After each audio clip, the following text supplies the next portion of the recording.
무해통지 강독반이라는 수업을 준비를 하시게 됐다는 소식을 들었습니다. 엄재영 강사님께서 이런 강의가 준비가 된다고 하셔서 혹시 공부할 의사가 있나 물어보셨고요. 그래서 바로 듣겠다고 말씀을 드리고 이렇게 참여하게 됐습니다.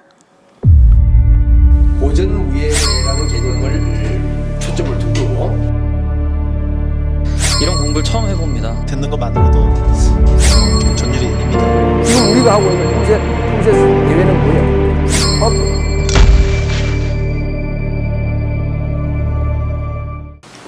네, 안녕하십니까. 양진반과 함께하는 무해통지 강독반 간사를 맡은 엄재영 사범입니다. 반갑습니다.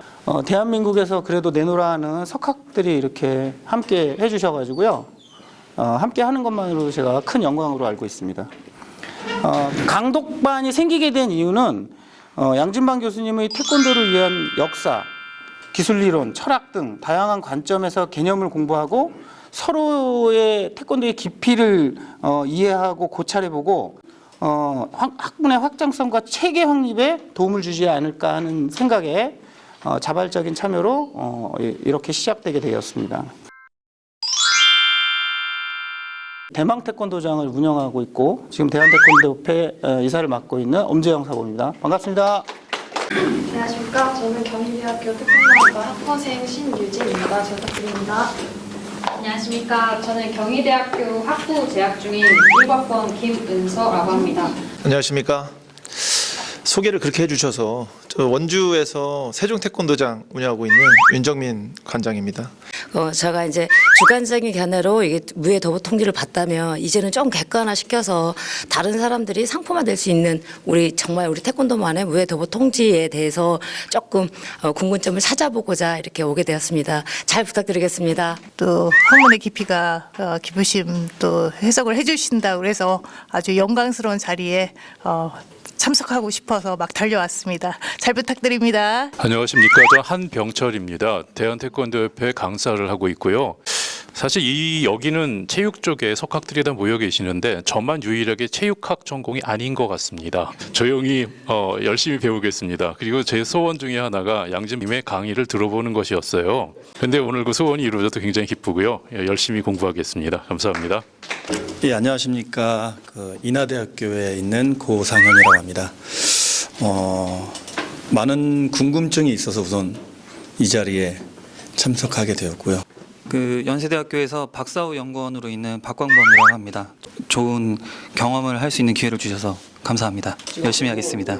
국민체육진흥공단 한국스포츠정책과학원에서 초빙연구원으로 근무하게 된 권규리라고 합니다. 저도 영광스러운 자리에 참석해서 굉장히 영광이고 열심히 공부하고 가겠습니다. 감사합니다.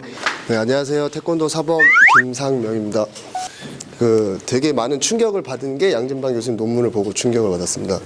그래서 오늘 이렇게 초청해 주셔서 너무 감사하고 오늘 작심하고 강의를 한번 들어보겠습니다. 안녕하십니까. 저는 대한태권도협회 경기력 향상위원장 강희필입니다. 열심히 하겠습니다. 용인대학교 태권도학과 교수 차명환입니다.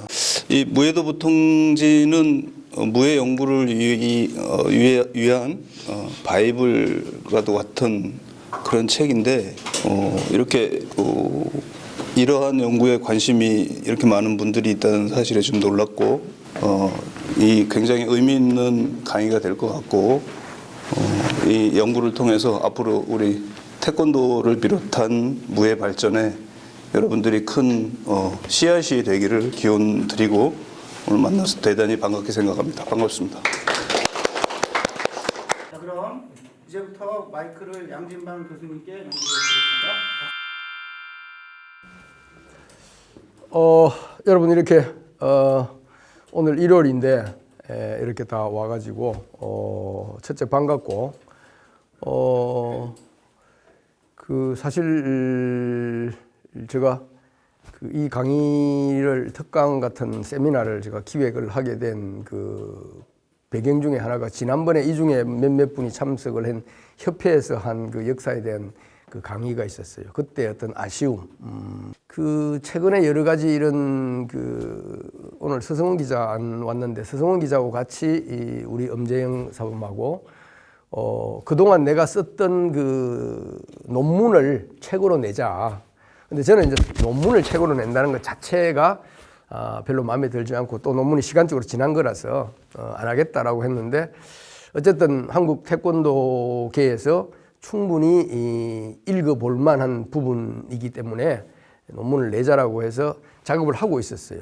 근데 그걸 조금 보충하는 뭔가 좀 논문이기 때문에 일반 독자들이 읽을 수 있도록 정리를 하다가 내 자신이 무예도보 통지를 다시 보게 됐고, 오늘 강의는 사실은 내 정년 퇴임 특강이다. 그래서 듣고 싶은 사람하고 하고 싶었기 때문에 여러분들하고 지금 하는 거고, 그 다음에 또 하나, 이 강의를 실제 무예도보 통지의 내용이 중심이 되지만 무예도보 통지 전의 한국 무예, 무예도보 통지 후의 한국 무예를 기점으로 해서 보면 우리나라 무예에 관한 모든 이야기를 다 할 수 있는 주제가 이게 다 들어있는 것 아닌가라는 그런 관점에서 무예도보 통지에서 시작하지만 끝날 때는 동아시아 특히 맨손 무술에 관련된 역사와 이론에 관련된 것을 거의 다 커버하는 그런 강의가 될 것이다 하는 것이고, 그 다음에 오늘 여기에 오신 분 중에 품새 우리 세계 챔피언이 뭐 얼핏 봐도 4-5분 계신데 지금 이런 어떤 그 우리 품새계의 전설들을 모시고 내가 이런 이야기를 하는 목적은 우리 태권도의 기술 이론, 특히 품새에 관련된 기술 이론이 너무 좁은 틀에 갇혀 있다. 그래서 거의 나아갈 수가 없다. 확장성 이야기하는 거죠.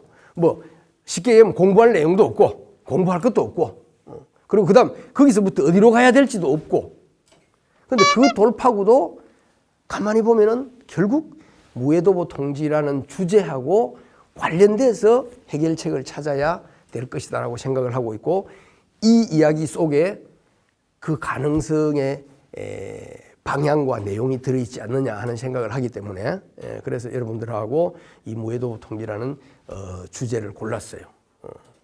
그런데 이 무예도보 통지는 듣기는 많이 듣고 보기는 많이 봤는데 막상 뭐지 하면은 뭐 나오는 게 없는 그런 부분이에요. 그래서 저런 것을 이번에 좀 차근차근 챙겨서 볼 텐데, 일부는 무예도보 통지에 관련된 기초적인 그 팩트, 뭐 우리가 여러분 지금까지 공부 제일 많이 해온 거, 언제 뭐가 만들어지고 뭐 어쩌고 저쩌고 다 아는 내용이에요. 이거는 여기까지 다 아는. 두 번째는 헌법편의 그 도론, 즉 서론, 서문에 해당하는 부분인데 읽어보기는 했는데 무슨 말인지 정말 우리가 이해했을까? 근데 이 부분을 이번에 가장 집중적으로 파고들 거예요. 저것을 알려고 하면 저기서 끝날 수가 없어요. 그 다음 단계로 가야 돼. 왜? 저 도론에 한자로 몇 자 안 돼. 근데 그것이 뒤편에 이야기가 있어. 원전이 있어. 그 원전을 우리가 찾아갈 거예요. 그 원전이 척계왕과 모원이와 무편이라는 이 중국의 유명한 무술의 책들인데 그 책의 이론편을 우리가 다 읽을 거예요. 그 다음에 5분은 이제 이 무예도보 통지 서문을 보면은 조금 더 나오는데 몇 개의 그 내용을 단락을 나눌 수 있어요. 그 두 번째 단락이 시경과 좌정과 한서라는 중국의 고대 사서, 역사서에 나오는 내용을 간단하게 써놨어요. 근데 저게 뭐냐면 수박의 역사야.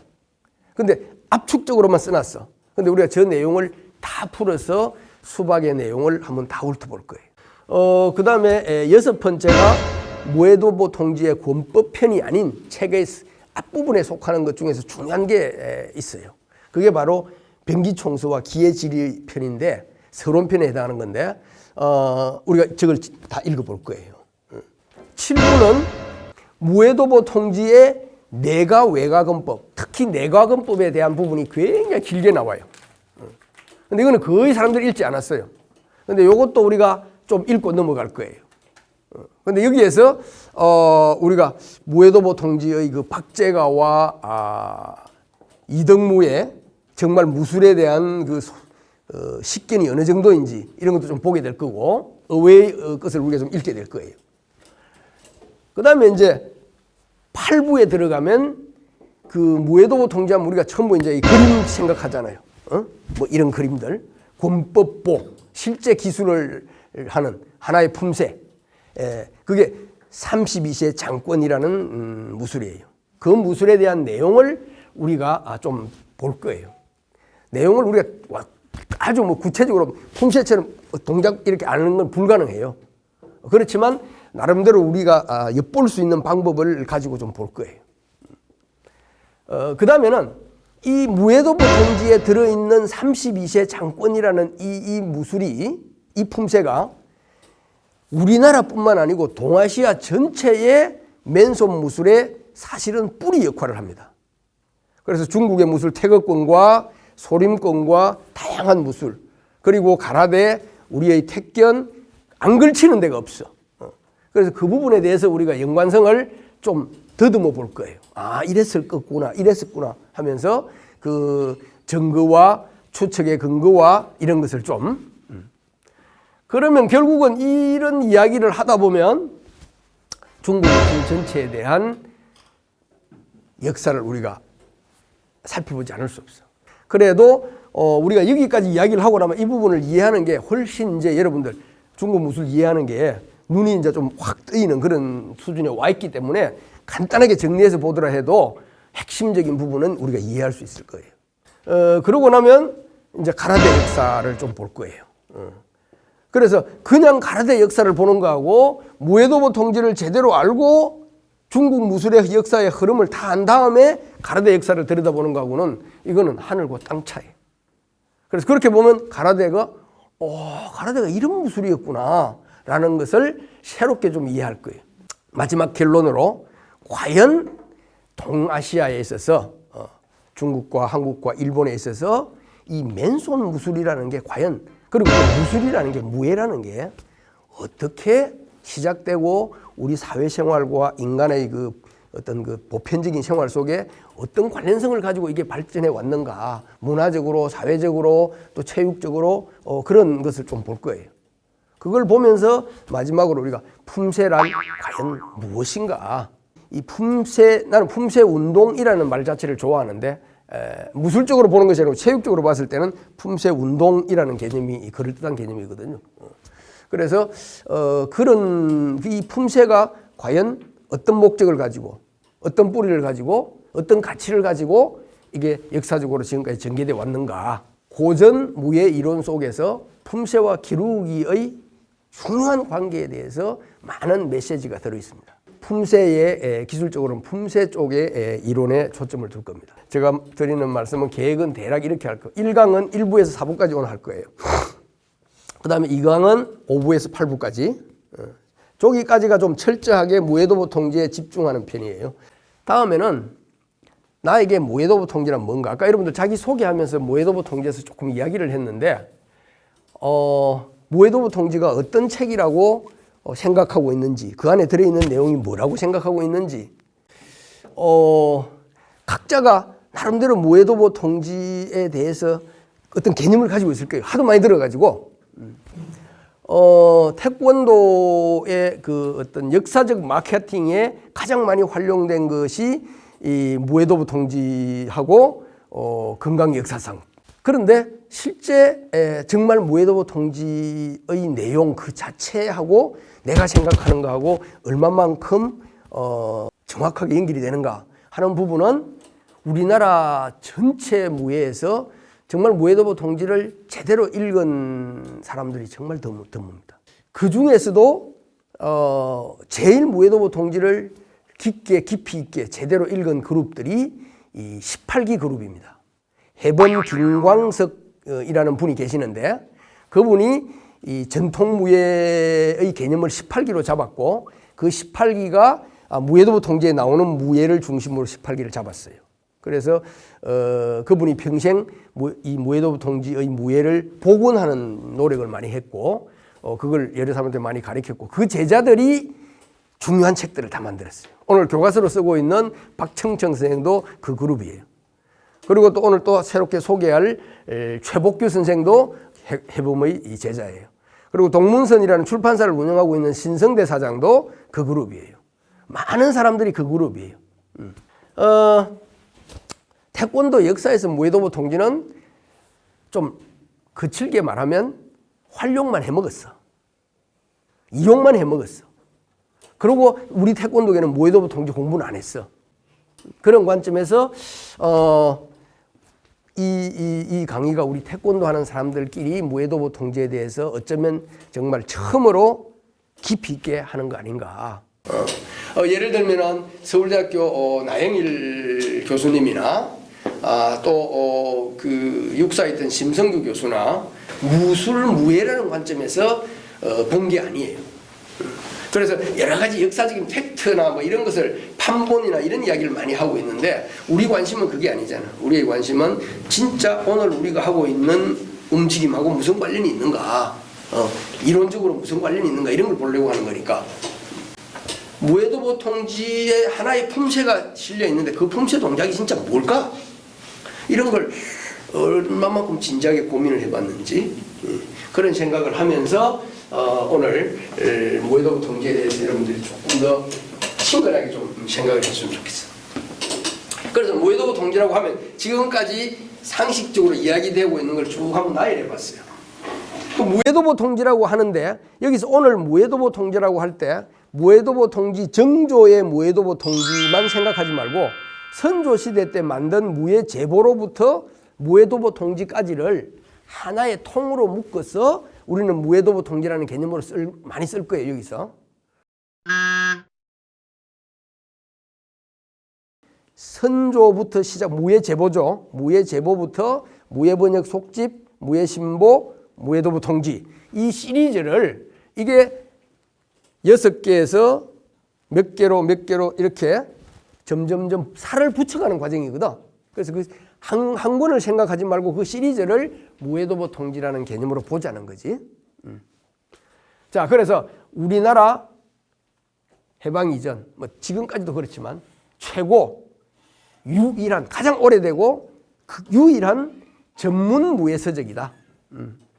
무예의 기술을 다루는 전문 무예서적이다. 그 전에 있었던 거는 뭐라 그래? 병서라 그래. 군대를 움직이는 원리, 진법, 무기관리법, 군대 행정, 제도 뭐 이런 거예요. 주로 이 병서. 그런데 무예의 기술, 직접적인 칼, 창, 당파, 뭐 권 이런 무예의 기술을 다루는 내용이 들어있는 전문 서적으로서는 유일하고 최초다, 최고다. 그 다음에 우리나라의 책이 중국에서 인정받는 책이 몇 권 없어요. 옛날 책 중에서. 그 중에 여러분 제일 잘 아는 책이 뭐야?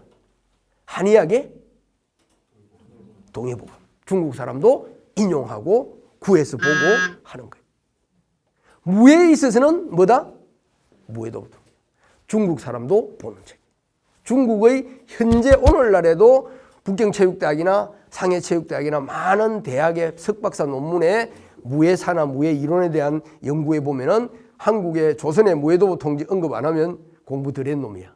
일본에서도 무에도부 통지는 끊임없이 연구가 되고 있고 일본에서도 출판이 됐어요. 그다음 동양 각국의 각종 무예 기술을 다양한 참고 민원을 활용해서 종합 정리했다. 이 말은 무슨 동양 각국이라는 말을 왜 썼냐면 중국의 것만 들어 무에도부 통지의 모본은 기호신서예요.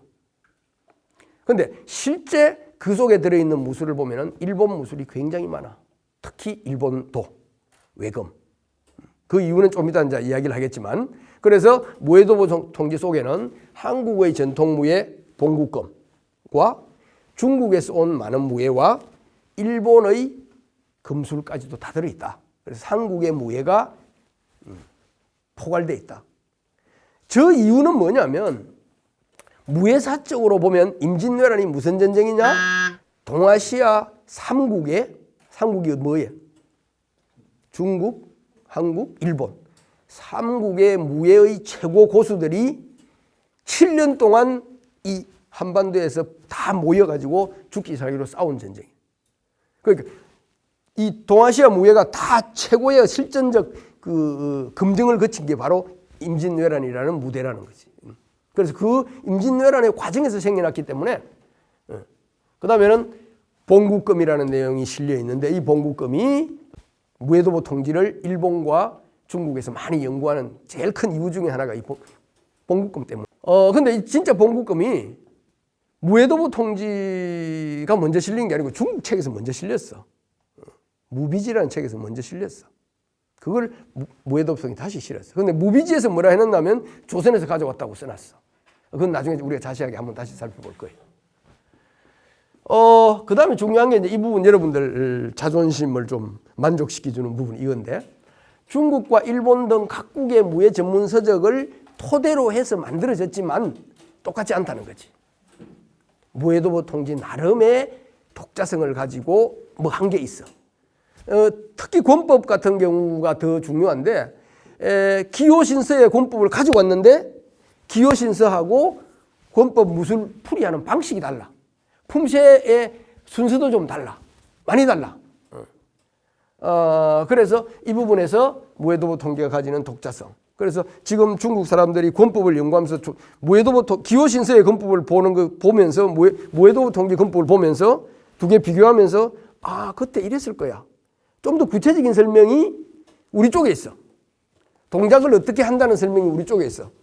척계공의 기호신서에는 그게 없어. 그런 특성이 있어요. 그 다음에 이제 우리한테 중요한 거, 무해도부 통지는 24가지 무예 종류들을 다루고 있는데 그 중에 하나가 권법이야. 그런데 우리나라에서도 무해도부 통지 중요한 이유는 주로 권법 때문에 그렇고, 권법을 제일 많이 이야기하고 있고, 그 이유는 뭐? 지금 그 당시에는 무기무술이 더 중요했지만, 창술, 봉술, 금술이 중요했지만 지금 그거 거의 안 하니까. 지금 무술계는 전부 맨손 무술계니까 태권도와 태견, 뭐 합기도는 다 이걸 쓰고 있으니까. 그래서 유명한 거. 그 다음에 또 하나는 이 권법의 내용 속에 각국이 관심 있는 부분이 많아요. 그래서 결국 이 권법의 내용을 가지고 오늘날 우리나라의 모든 맨손 무술의 역사를, 이걸 매듭의 고리를 권법으로 보고 있으니까 그래서 또 중요하다. 그래서 결론적으로 이런 모든 것을 보면 무해도부 통지, 무해제보부터 시작해서 이 세트의 책의 만들어지기 전의 한국 무예하고 그 후의 한국 무예하고 완전히 달라진다. 큰 강을 하나의 사이에 두고 다른 것처럼 해범 김광석 계열이 있고 임동규 계열이 있어. 이분 지금 돌아가셨는데 두 분 다 돌아가셨는데. 그런데 이 임동규 씨가 주로 광주에서 경당이라는 그 무술 도장을 만들어서 전통 무술 24기를 부활하는 노력을 많이 했고, 지금 현재 수원에서 그 화성에서 하는 그 팀들이 주로 저 팀들이야. 그리고 이제 김광석 씨가 직접 실연이라고 해서 무해도부 통지 이론적 부분 빼고 실기 위주로 이분이 한 그 책이 또 있어. 그런데 이 2007년에 박정천 선생이, 여러분 오늘 교과서로 내가 선택을 했는데 교재로 이걸 번역을 했는데 지금까지 그 아쉬움을 다 좀 해소해주는, 다는 아니지만 정말 공부 많이 했구나 감탄이 절로 나오는 책이에요. 한문을 어느 정도 안다고 해도 보통 한학한 사람들이 보면 평생 듣도 보도 못한 글자 투성이야. 같은 글자인데 이게 무슨 뜻이지? 일반적인 한문 글자로는 도저히 이해가 안 되는, 무술하는 사람만 이해할 수 있는 그런 거거든. 뭐 제일 쉬운 말로 중국 용어로 품새를 뭐라 그러죠? 투로를 그러잖아. 투로. 다른 역사 한학자들 투로 보면 무슨 말인지 몰라. 그런 것처럼 단순한 것도 그만큼 이건 특수한 용어이기 때문에. 그 다음에는 이제 지금 무술에 대해서 뭘 좀 안다고 해도 임진왜란 그 주변의 시대, 지금부터 약 한 500년 전의 이야기인데 그게 완전히 다르거든. 그래서 시간적인 문제 때문에도 이해하기 어렵다. 그래서 우리가 지금까지 무해도부 통지는 겉으로 껍데기만 읽어왔다. 그래서 이번에는 내하고 여러분들하고 같이 좀 기술적으로, 무예적으로, 무술 이론으로서 이런 관점에서 좀 읽는 데 주안점을 둘 거예요. 무해도부 통지를 편찬하는 과정이 정말로 무해도부 통지 이해하는 데 굉장히 중요하다고 나는 봐요. 그런데 이 편찬하는 과정을 우리는 어느 정도 알아. 어느 정도 아는데 진짜 절절하게 이해할 기회가 없었어. 그래서 오늘 여기에 주로 선조실록을 가지고 임진왜란 당시에 그 절절했던 심정을 보면서 정말 이 무예라는 것이 우리나라 사회에 들어오는 과정이 얼마나 힘들었나 이걸 한번 좀 볼 거예요. 무예제보는 선조 31년 1598년에 만들었는데 6가지 무예가 들어있다. 그리고 주 저자는 한교다. 우리 누구나 다 아는 이야기. 그러니까 무예도보 통지는 무예제보가 제일 원본이다. 그 다음에 권보라는 게 나와. 이 무예제보 속에는 권법이 없어. 저기에는 창, 곤, 당파, 등패, 뭐 쌍수도 뭐 이런 것들만 있어. 근데 이 권보가 6년 뒤에 따로 만들어져. 요 자세한 과정은 나중에 나와요. 그 다음에 광해군 2년에 무예제보 번역 속집이라는 게 나오는데 이 속에 권이 이제 들어가기 처음으로 들어가. 근데 이 책이 이것도 없어. 세상에 안 존재해. 근데 이 책이 안 존재했는데 최근에 계명대학교 도서관에서 이 책이 발견이 됐어.